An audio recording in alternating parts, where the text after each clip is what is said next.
let's talk about the unfavorable packages. These are favorable packages, but there are sometimes packages that come to us whereby they look to be unfavorable unto us. And yet, when we embrace them, we shall be embracing God's goodness. We shall be embracing our answered prayers. But most people, they have not learned the art of always discerning and then always looking beyond the outlook and always aiming at what is within those packages.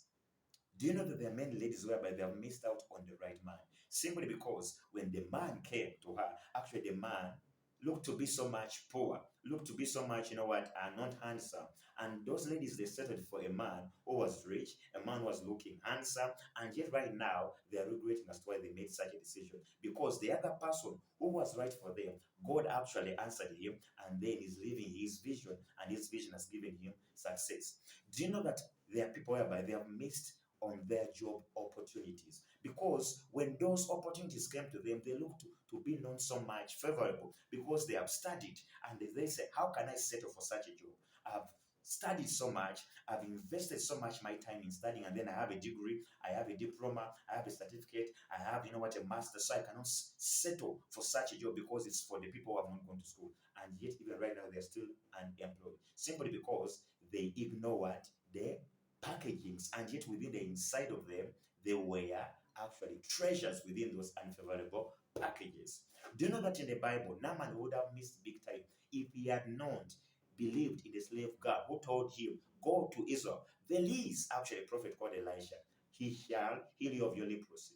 Naaman would have remained a leper if he had not believed that slave girl. So the slave girl was his package.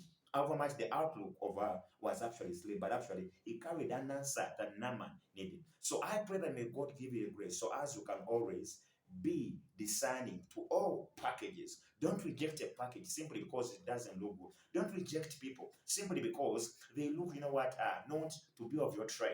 They look to be younger than you. Do you know that there are people who have missed out on certain ideas simply because they have ignored people because they look to be younger than them?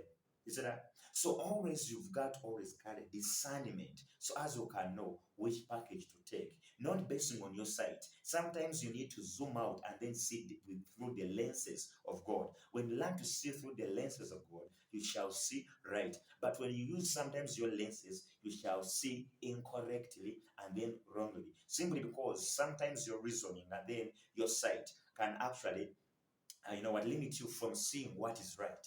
Because it will always focus on what is looking good on the outside, and yet within the inside, it is actually not yours and then not favorable unto you. So may God give you grace so as you can always embrace the unfavorable packages, because therein lies your answered prayers. Therein lies the money you're praying for. Therein lies your job opportunity that you are looking for. Always embrace even the unfavorable packages for the glory of God. All things work together for good, however much they look to be unfavorable. And yet at the end, they carry a certain embracing and then glory